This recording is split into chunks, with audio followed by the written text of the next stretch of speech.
Good morning or good afternoon, everyone, and thank you for joining us today for this important webinar.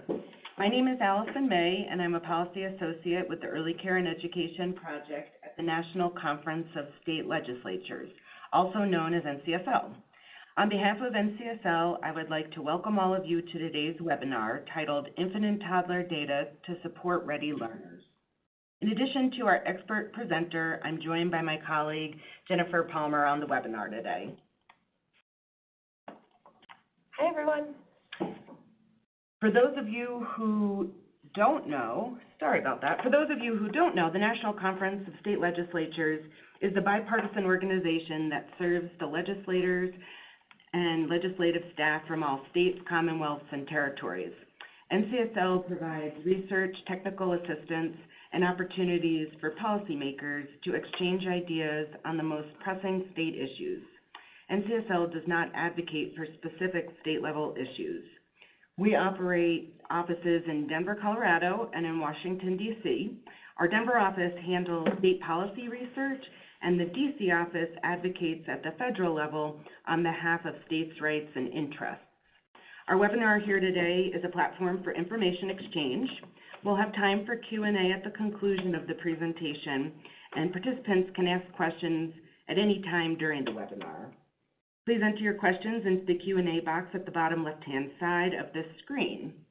As a way to start to build comfortability with the chat function and also for an opportunity to see who all is on the line today, I welcome you to type in the state from which you're calling now.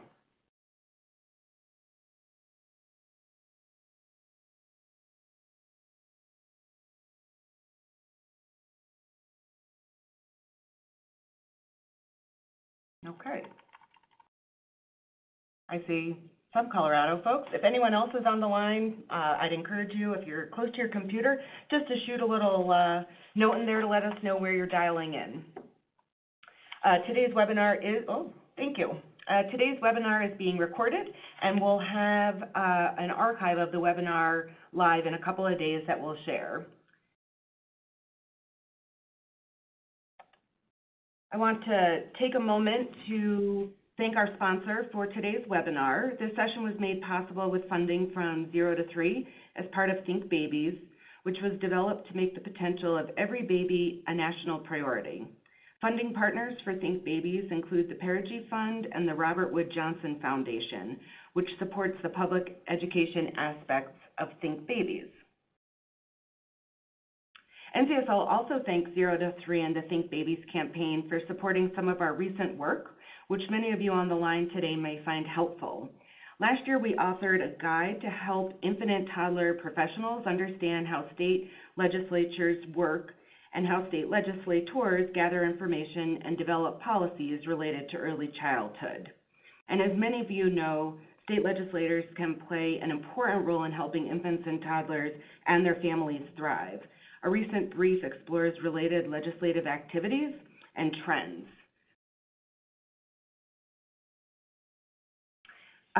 In a few minutes, we'll have an opportunity to take a deep dive into the 2019 State of Babies Yearbook. The yearbook is a first of its kind and was produced this year by 0 to 3 and Child Trends and provides a snapshot of how our nation's babies are faring state by state. We're excited to have with us Kim Keating, a Senior Policy Research Analyst in the 0 to 3 Policy Center. Prior to joining 0 to 3 in 2018, she worked at James Bell Associates, where she conducted evaluation of child welfare programs and provided evaluation training and technical assistance on a diverse set of administration and children and families grantees over the course of 13 years. Kim's previous experience includes conducting research in support of the Office of Head Start and serving for 10 years as project manager of the annual Program Information Report data collection. Kim has also served as project manager or senior research analyst on numerous Head Start studies. Kim holds a master's degree in counseling and human development with specialization in infant and toddler mental health from George Mason University, and she has a bachelor's in psychology from the University of Virginia. Kim will share how states were compared across 60 indicators and policy domains in 3 key areas that are essential for a good start in life.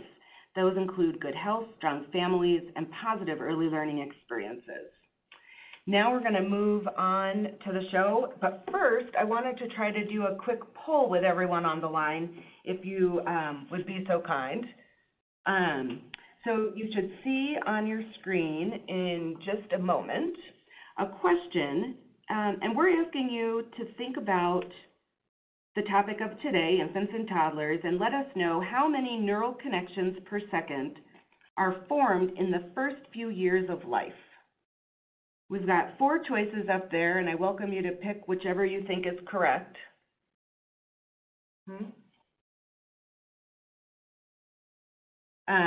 Your choices are 100, 1 million, 1 trillion, or 10,000.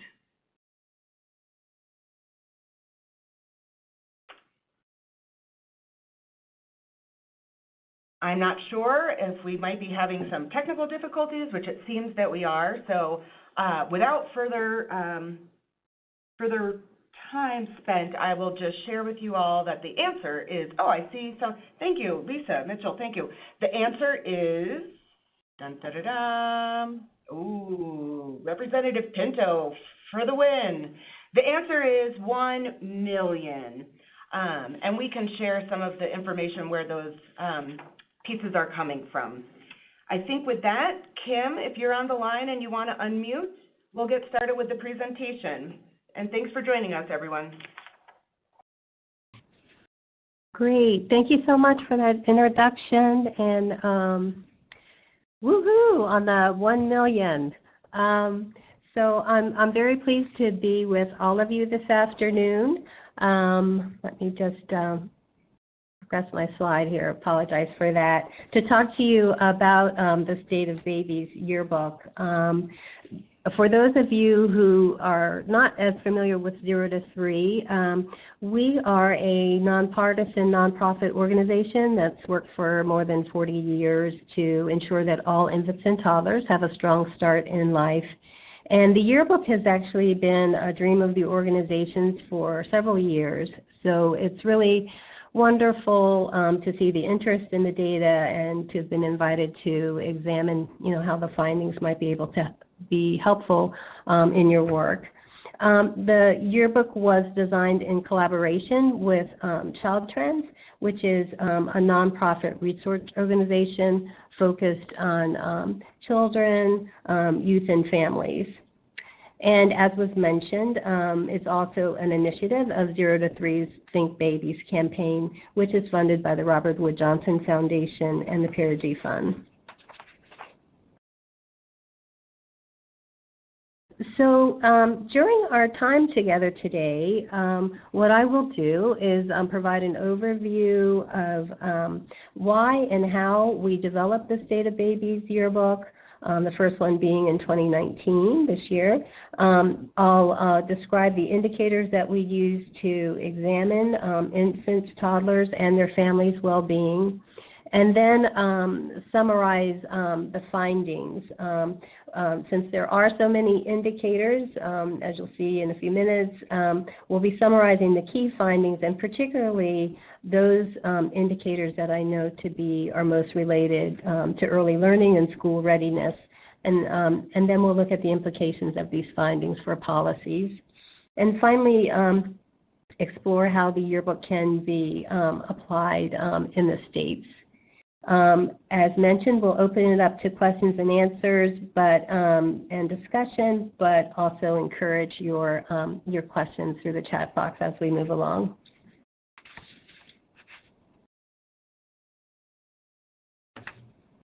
So I wanted to ground our discussion and touch on just real briefly why it is that babies in their earliest years are so important when we're thinking about early learning and school readiness. Decades of research, as I'm sure all of you know, have demonstrated that the first 3 years of a child's life are a period of incredible growth and opportunity. And the more recent developments that have come out of brain science confirm what researchers have long known, and that is, in fact, a baby's brain develops faster between ages 0 to 3 than at any later point in their lifetime, creating those more than 1 million new neural connections every second. And these connections form the foundational brain architecture on which all later learning and development will rest. In order for this foundation to be strong, though, babies need a number of things: good nutrition, access to medical care, nurturing relationship with their parents and caregivers, and positive early learning experiences. In contrast, the research also makes clear that early exposure to hardships, such as food insecurity, unstable housing, exposure to violence, all of these types of things undermine babies' abilities to grow and thrive. And this can lead to lifelong developmental, academic, social, and health challenges. So for all of these reasons, early experiences and early interventions really matter. I wanted to, on this next slide, just kind of put a graphic depiction together for you, just to kind of reiterate what we've already been saying about the brain synapse formation, but to show you that in the context of the first 6 years of life. And what you can see is that the majority of the synapse formation is occurring from 36 weeks into the pregnancy all the way through the second year of life, through 2 years of age. And that's when the majority of synapses are formed. From that time on, the brain starts a synapse pruning process, and you can see the slow diminishing, and it does stabilize after 6 years, and then probably in old age starts to decline even further. But just wanted to kind of give you that visual as well, which also reinforces the importance of these years when we're talking about education and learning. So let's go ahead and talk about the yearbook itself and dive into that. The State of Babies Yearbook for 2019, as was mentioned, was a first-of-its-kind resource for this age group. We know that there are plenty of other yearbooks and cataloging of how children are doing at various ages. Kids Count, for example, for all ages of children, NEAR for preschool-age children. But this was the first comprehensive look at indicators of well-being for infants and toddlers specifically. The yearbook presents national and state-by-state snapshots of how babies are doing based on nearly 60 indicators of well-being. And our goal in developing the yearbook was to give policymakers and advocates alike the data that they need to understand and tell the story of babies within their own states as well as nationally, and to be able to compare their state's progress using a common set of indicators. We also wanted you to be able to identify those indicators on which the babies in your state may be doing well, and then also those areas that may be lagging, so that you could use this information to develop policies that help improve outcomes for young children. Depending on your state, as we move into the findings, depending on your state, this can mean building on the strengths of existing practices, or it could mean taking new innovative steps. Finally, the last objective that we had and hoped that the yearbook would provide is a way, since it will be an annual yearbook, for you to monitor trends in the experiences of the babies and families in your states, and to track progress and potentially, hopefully, map that, be able to align progress being made to progress being made in policies. So, in order to give you a good snapshot of the 60 indicators, what this slide presents is how we group them within each of our policy framework areas of good health, strong families and positive early learning experiences. And as you can see, what we've reflected here under each of those headings are the subdomains of the indicators. The indicators, just for your information, that ended up being included in the yearbook are objective measures of progress that are being made, and the criteria that we used to select them included that the indicator needed to be drawn from a reliable, ongoing source of data that would yield data for all 50 states and the District of Columbia. We needed the indicators to reflect something of central importance to the domain, either because they directly measured a component of well-being or at a policy level are policy choices that are strongly linked to well-being. We also needed the indicators to be readily understood and wanted them to be readily understood by a broad audience, so we hope that we've succeeded in doing so. We were helped in the selection of the final approximately 60 indicators by a panel of experts from the field, early childhood field, and then also from child-serving organizations in the states. And so I'll leave it at that. Just want to say that giving a chance for you to read over these subdomains that are covered, you'll see that the final set of the indicators can be used to assess three things: child and family well-being, accessibility and reach of programs and services, and also the absence or presence of key policies that promote healthy development.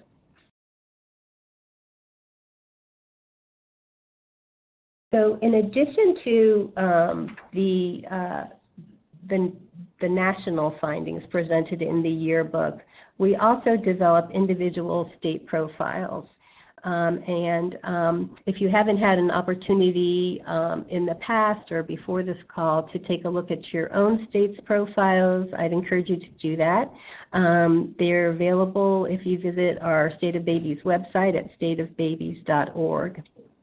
And you can access a full copy of the yearbook there as well, explore other states' profiles, and a link to the site is presented or included at the end of the slides as well, if you don't already have that.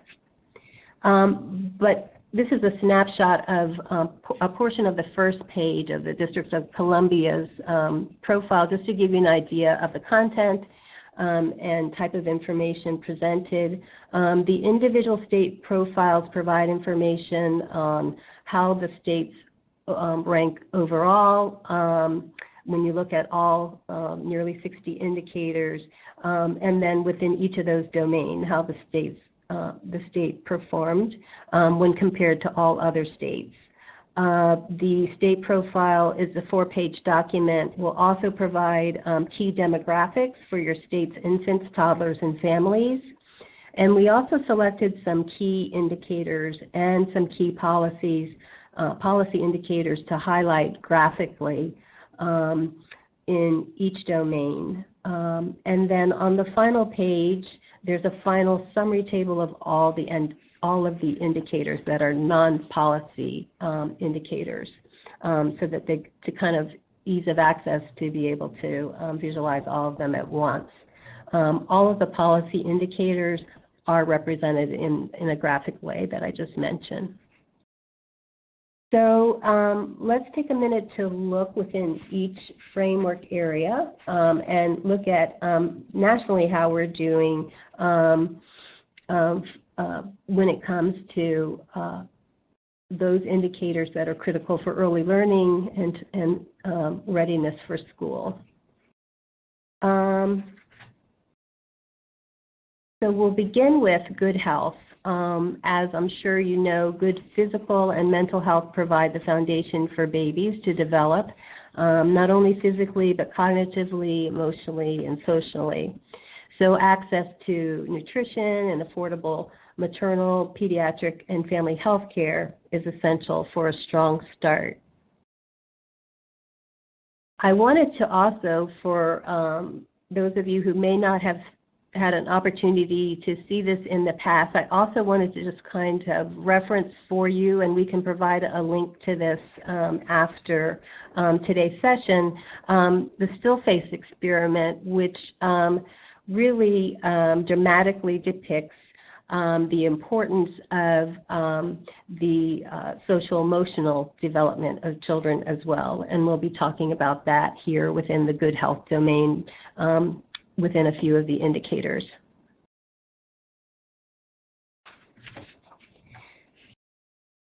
So indicators of particular importance for learning in the good health area include, again, nutrition, access to health care, and other factors that influence baby's health, like birth weight and maternal and infant and early childhood mental health. So as you can see from the data on each of these on this slide, there are areas in which babies are doing particularly well and several where more work needs to be done. And again, all of these data are being presented at the national level. So there is good news that we can begin with, and that's in the area of well-child visits. The high number of babies, more than 90% nationally, who have received the recommended regularly scheduled well-child visits within the past 12 months. And these routine preventive care visits are important because they allow medical providers not only to assess physical health, but to detect developmental delays or disabilities, excuse me, and provide early treatment, which can, in turn impact the child and their family. The visits, actually pediatric visits are also important because medical providers often advise parents beyond the physical health and promote behaviors that contribute to healthy development. So one interesting example in the research is that guidance given by doctors has even been found to increase the likelihood that parents will read to their young children. We also are pleased to see greater public awareness due to the importance of socio-emotional health of the early maternal and infant and early childhood mental health services and the importance of the emotional health of young children and their parents. Medicaid programs of a majority of states, 36 to be exact, now cover screening for maternal depression, which we know can have detrimental effects on caregiving and on the well-being of both the parent and the child. At the same time, early impacts on young children's social-emotional development, such as exposure to traumatic events or poor attachment, also can affect later success. So early social-emotional screening is very important. 41 states now offer this screening, and that is for children ages 0 through 6 that we have this data. Let me see. In the last portion of this slide, I just wanted to point out to you some of the areas of challenge, and the first being low birth weight. As many as 1 in 12 babies is born at low birth weight, which has been associated with potential to jeopardize development. Food security is also particularly important, and as we know that as many as 1 in 5 babies experience low or very low food security, meaning that they don't reliably have access to consistent, nutritious meals. And then, of course, access to health care is essential. As you can see here, slightly more than half of children in this age group receive their medical coverage through Medicaid, and that actually has been associated with better outcomes as well, future outcomes, that children who receive early medical care do better long-term health-wise and educationally and even in future employment outcomes. And then close to 6% of babies, unfortunately, despite the availability of Medicaid and CHIP still lack any form of health insurance.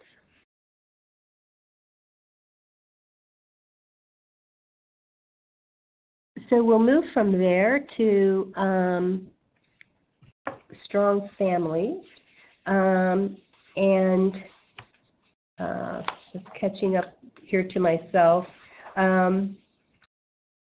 So young children develop in the context of their families, where stability and supportive relationships really nurture healthy development.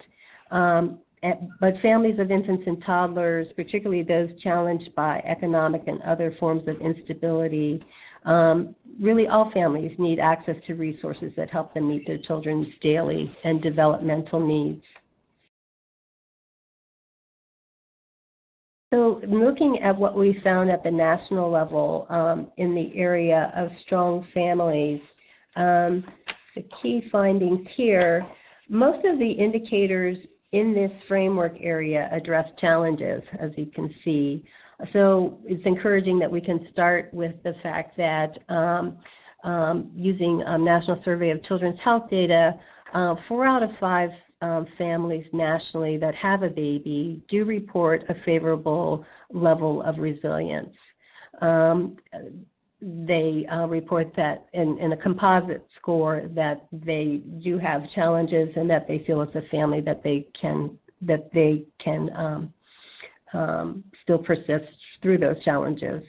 At the same time, the findings suggest several challenges to stability that are known to affect healthy development. So it's important to consider them in this context of learning.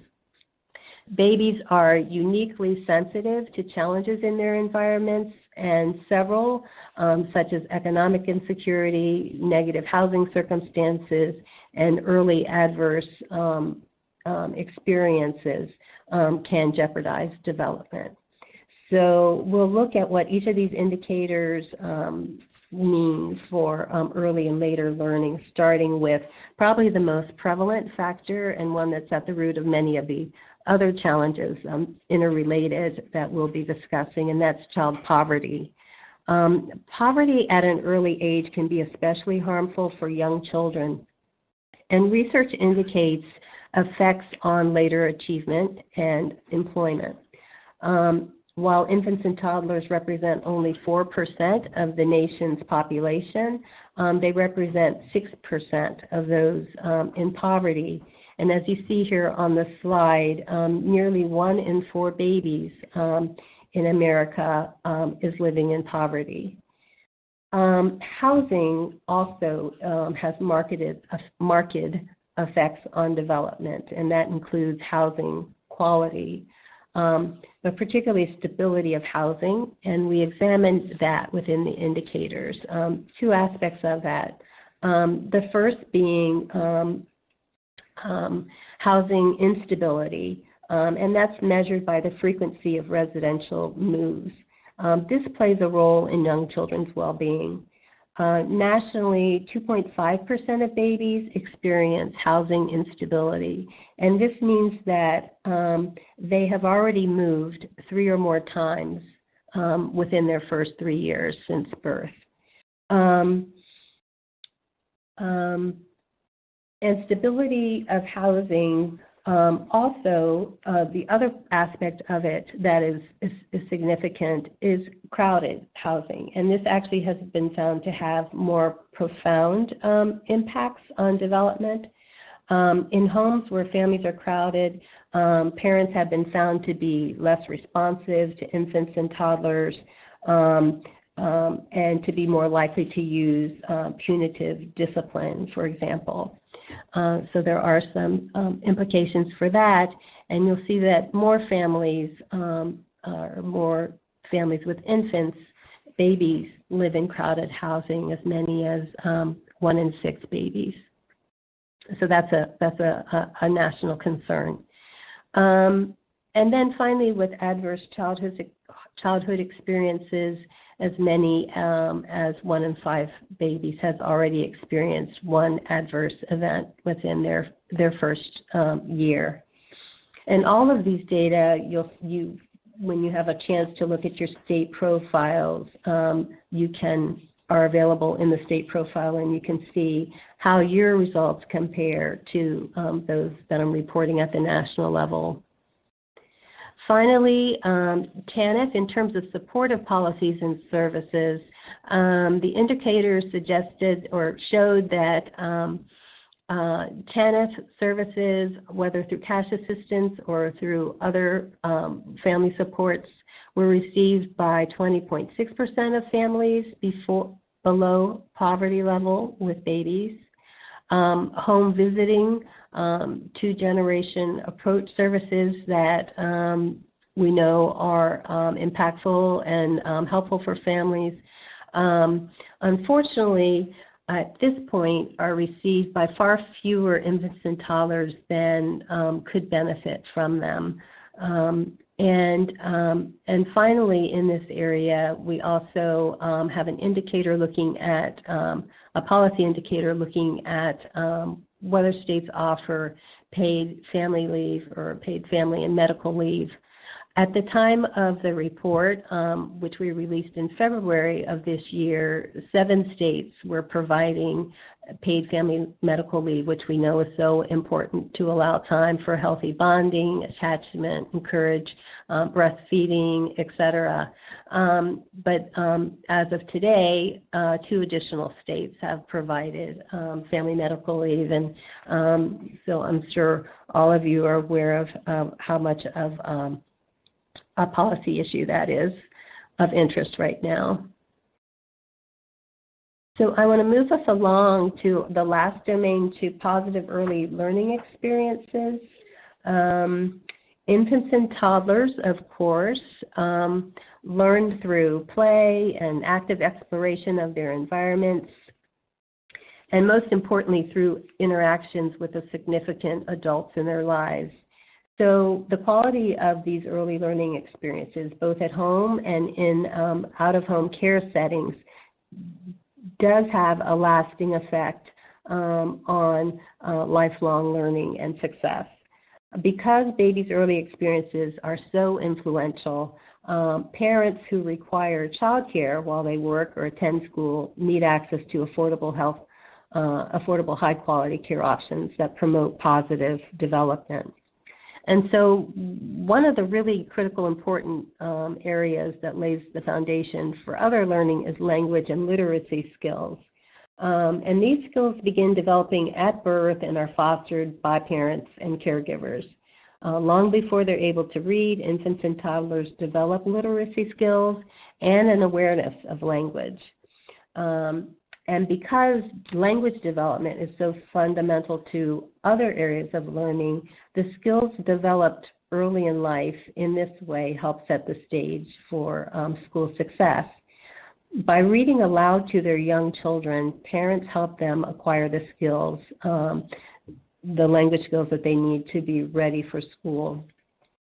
And there are findings in the research that young children who are regularly read to, when I say young children, infants and toddlers specifically, if they're regularly read to, have been found to have larger vocabularies, higher levels of phonological, letter name, and sound awareness, and better success at decoding words. Despite all of this and the importance of the early learning that takes place at home, one of the surprises for us in this yearbook data was that surprisingly few parents report engaging in daily reading or singing with their babies. These interactions obviously are closely related to their child's language development. So as you see here, nationally, only 38.2% of infants and toddlers are read to every day. More parents were likely to talk and sing to their young children, 56.4%, as you see, reported doing so. And part of our thinking is that these low rates of language interaction, particularly for reading, may suggest that many parents and other caregivers may not fully understand that children can be acquiring language skills from birth, and that they're not too young to enjoy books and and language interaction with those who nurture them. Moving to the next slide, I wanted to touch back on developmental screening and early intervention, which I talked about briefly just in the medical context of well-child visits. But as you all know, early identification of developmental delays and intervention are critical, particularly during this really rapid period of growth for babies. Children who received a developmental screening are more likely to have their delays identified, be referred for any necessary early interventions, and also to go on to be determined eligible to actually receive those early intervention services. And for this reason, the American Academy of Pediatrics recommends that before their third birthday, children receive developmental screening from their physicians at least 3 times. However, nationally, only 30% of infants and toddlers, specifically between the ages of 9 months and 35 months, have received a developmental screening in the past year. So this is an area of concern. And as shown here, far lower numbers are available on the percentage of babies who actually receive early intervention services. This is an indicator that we hope to be looking a little bit closer at in the next iteration of the yearbook. So I'm going to wrap up here pretty quickly now in positive early learning experiences and talk about early Head Start, which we know is a source of comprehensive child development and family support program services for infants, toddlers, and pregnant women in low-income families, in poor families. Like Head Start for preschoolers, each early Head Start program sets its own eligibility criteria tailored to the community's needs for services. The services are delivered in a variety of formats, whether in centers, in family childcare homes, or individual family homes. What the research tells us is that among families participating in early Head Start, they show positive outcomes for babies and their families. So specifically, babies had enhanced cognitive development, attention, and engagement, and their parents experienced lower stress and family conflict and were more likely to be responsive, warm, and supportive in their parenting.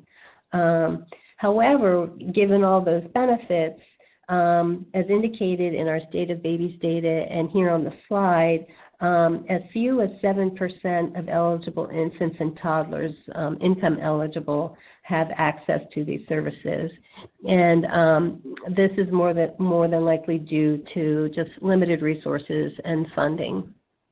So an area of importance to be addressed. And I'm sure that you all are addressing in your states.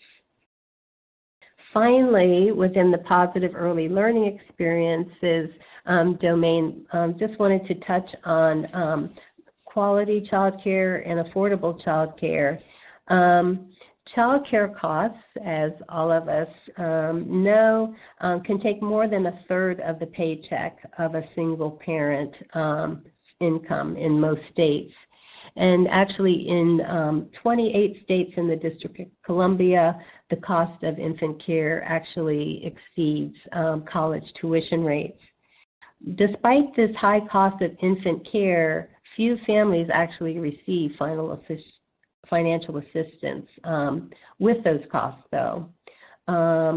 In the State of Babies, we report that only 12 states allow child care subsidies for families with incomes above 200% of the federal poverty line, so including low-income families in addition to those who are already in poverty, and only 4.2% of infants and toddlers in low or moderate income families receive subsidies.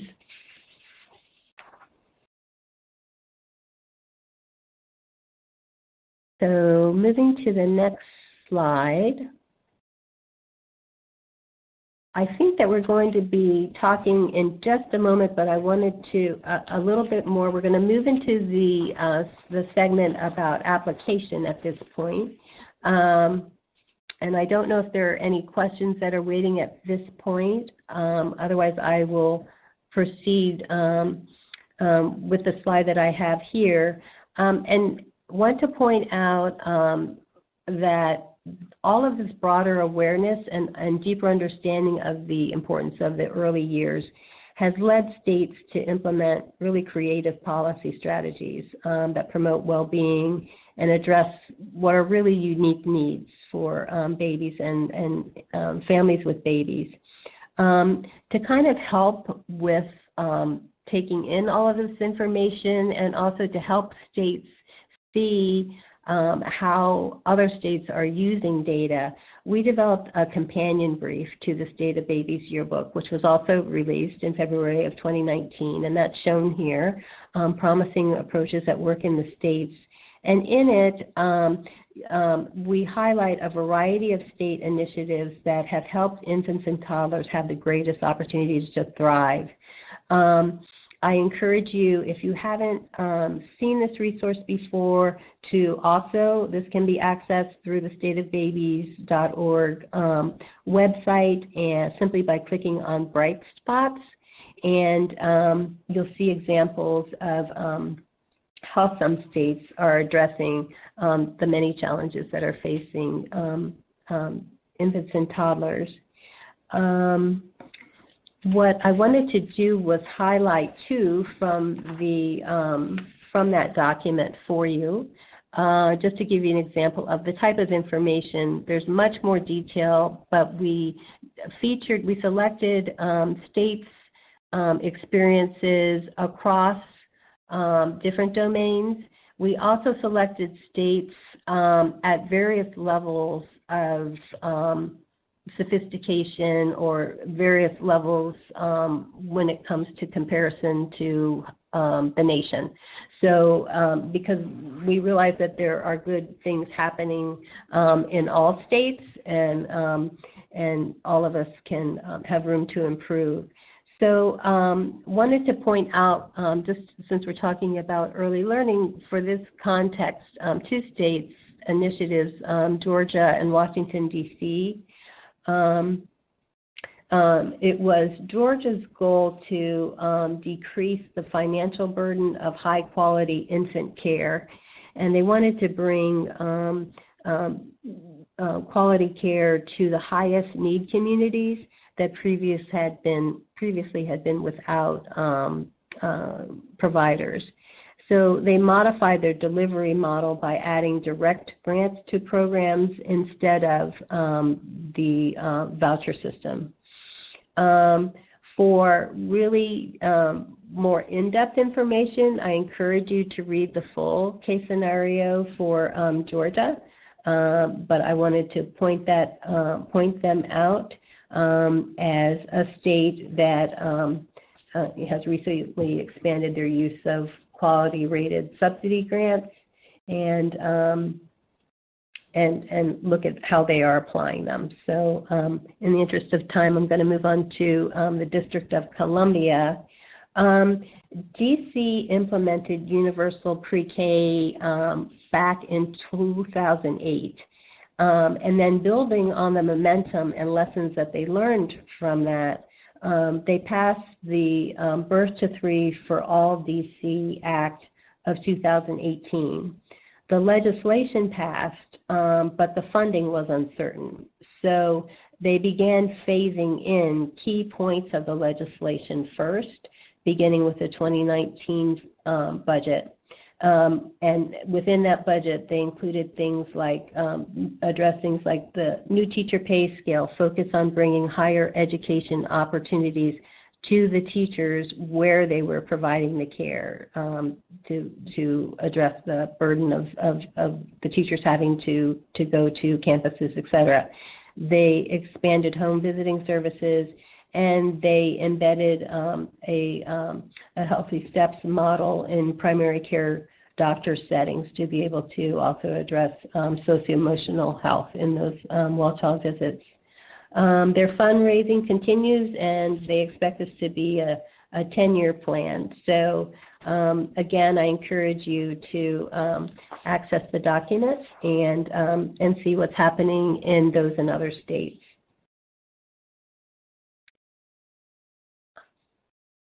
At this point, I'm going to turn it back over to Allison, correct? Thank you so much, Kim. That was great. Thank you, everyone, for hanging on the line. Hopefully, in front of you, you'll see a question in a moment if it's not there already. We were hoping to get a little more feedback from everybody on the line, again, using the chat box feature. With all that information that we just heard from Kim, we're curious to know how you think you might be able to use some of the data included in the State of Babies Yearbook. So perhaps informing policy, and if so, anything specific that you feel comfortable sharing with us on the line. Are you thinking sharing it with colleagues, policymakers, key staffers, perhaps cabinet level or agency individuals? Maybe you're not sure just yet, and that's perfectly fine if you feel comfortable sharing. Or what else, is there something that in this little list we've missed? Are there other ways that you could imagine using some of the data included in the yearbook that Kim has just walked us through in your state? If you feel comfortable, I'll encourage you to share some thoughts in the chat, and if not, we understand. And then we'll just sort of keep moving along. Kim will give us two quick examples of two states and some of the ways that they've been implementing this information already, which might also help get you thinking about how you might be able to use the information in your state. And then if you do have any questions, do feel free to to place them into the chat box.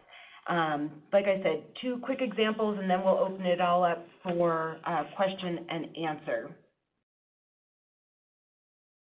Great, thank you. So yes, so two very quick examples from West Virginia. West Virginia shared with us very early after the release of the yearbook that the timing of it worked well. I think since we're in our first year, we're anxious to hear from more of you about how you have or intend to use the data. But when the yearbook was released, one of our partners in the state of West Virginia sent this quote to thank us and let us know what happened.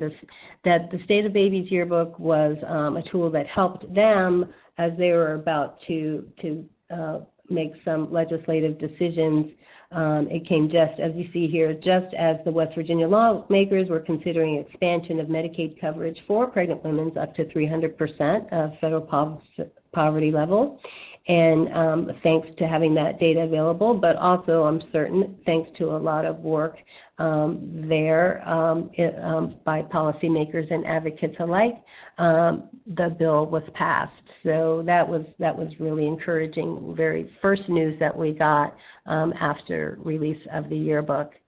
A second example is from, let me see if I can decrease this a little. The second example very quickly is from the state of Texas. And the state, our contacts there, use the availability of structured data, indicator data in the yearbook to kind of help in their overall planning and strategizing about where they wanted to go. And this is an example specifically of their look at child care. So what the data were telling them, if you follow their little flow chart here, was, how many infants and toddlers they have in Texas. Everything in Texas is big, so they had loads. They're close to 10% of the nation's children are represented in their 1.2 million infants and toddlers in Texas. They saw that more than half of them are in poverty or low-income households. And that many were living in single-parent households. which had implications for moms being able to enter the workforce and build real self-sufficiency. So they also figured in here that the cost of childcare, which we talked about. In Texas, they saw on average it takes close to 40% of the income of single parent. So obviously a very critical factor. And what they did was they took all of these pieces and used this as kind of a starting place and as a guide as they went in to develop a child care solution, how they could kind of know what the priorities were and maybe frame some of their first steps as they developed a child care solution in this past year. Were we going to move to questions, or are there any questions right now that we can take? Otherwise, I'll just very quickly point out some resources on the website that you can also visit at your leisure. Doesn't look like there are any questions. So if you want to continue on, Kim, that'd be great. Okay. All right. Great. So I've mentioned the website several times. Our state policy team members are doing everything to facilitate actual use of the data and making it easier for you to be able to kind of take your profile and focus in on how to use it. So I would encourage you, in the interest of time, I won't go over the individual things here, but hopefully you can see large enough here. Just kind of, it just walks you through kind of how to explore the information in your profile and make suggestions of how to go a little bit deeper into the data to move you along in your planning. We also have an existing self-assessment toolkit for states that after the State of Babies Yearbook came out and the findings for 2019, there is an extensive self-assessment toolkit that our states have, our state team has made available, and I expect that several of you are probably familiar with this tool. I mention it in this context only to say that we've tried to make everything kind of consistent and interrelated, so you don't have to go to multiple places, and we've updated, like where there's benchmarks or information to consider, we've updated it with the latest State of Babies data, and we'll continue to do that with each year.